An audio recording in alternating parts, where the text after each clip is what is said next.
बंधू भगिनींनो, मी जास्त वेळ बोलणार नाही, आपल्याला अमित भाईंना ऐकायचं आहे. मी केवळ एवढीच विनंती करण्याकरता आलो आहे. इतिहासामध्ये जेव्हा जेव्हा आमच्यामध्ये दुफळी आली त्यावेळी आम्ही गुलामगिरीमध्ये गेलो, हे इतिहासात आपण बघितलंय. मागच्या लोकसभेच्या निवडणुकीमध्ये आपण सगळ्यांनी बघितलं की जर चुकीच्या पद्धतीनं मतदान केलं तर या ठिकाणी काय होतं. आपल्याला जो खासदार निवडून आला, माझा तुम्हाला सवाल आहे, संभाजीनगरच्या खासदाराने त्या ठिकाणी 370 करता हात वर केला होता का? केला होता का? संभाजीनगरच्या खासदाराने राम मंदिराला समर्थन दिलं होतं का? संभाजीनगरच्या खासदाराने मोदीजींच्या कार्यक्रमांना हात वर करून समर्थन दिलं होतं का?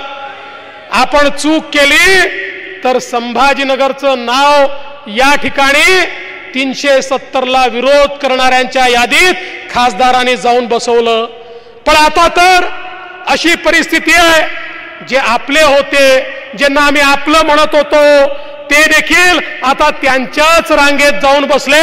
जे 370 ला विरोध करत होते, जे राम मंदिराला विरोध करत होते, त्यांच्याच रांगेत जाऊन बसले आहेत. आणि म्हणून संभाजीनगरकरांना माझी एवढीच विनंती आहे, आता मोदीजींना 400 जागा तर द्यायच्याच आहेत, पण तुम्हाला माझा सवाल आहे, या 400 जागांमध्ये या ठिकाणी संभाजीनगरचा खासदार मोदी साहेबांसोबत असणार आहे का? हा माझा तुम्हाला सवाल आहे.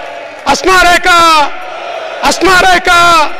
हा, मग मी तुम्हाला एवढंच या ठिकाणी सांगतो, यावेळी चूक करू नका. काही लोक थेट विरोधात येतील, काही बहरूपीय देखील या ठिकाणी येतील, काही बहरूपीय देखील तयार झाले आहेत. हे बहरूपीय इकडे हिंदुत्वाचं नाव सांगतात आणि तिकडे कॅलेंडर छापतात आणि कॅलेंडरमध्ये जनाब बाळासाहेब ठाकरे लिहितात. असे बहरूपीय देखील या ठिकाणी मैदानात येण्याची शक्यता आहे. पण एक गोष्ट लक्षात ठेवा, या ठिकाणी खऱ्या अर्थानं आमची संस्कृती, आमचा सन्मान, आमचा देव, देश, धर्म याकरता ज्या प्रकारे छत्रपती शिवाजी महाराज लढले, आज त्यांच्याच पावलावर पाऊल ठेवून त्यांच्याचकडनं प्रेरणा घेऊन मोदीजी लढतायत. आणि म्हणून मोदीजींना पाठिंबा देण्याकरता संपूर्ण संभाजीनगर हे आपल्या महायुतीच्या एनडीएच्या पाठीशी उभं करा, एवढीच आपल्याला विनंती करतो आणि माझं बोलणं संपवतो. जय हिंद, जय महाराष्ट्र. खूप खूप धन्यवाद साहेब.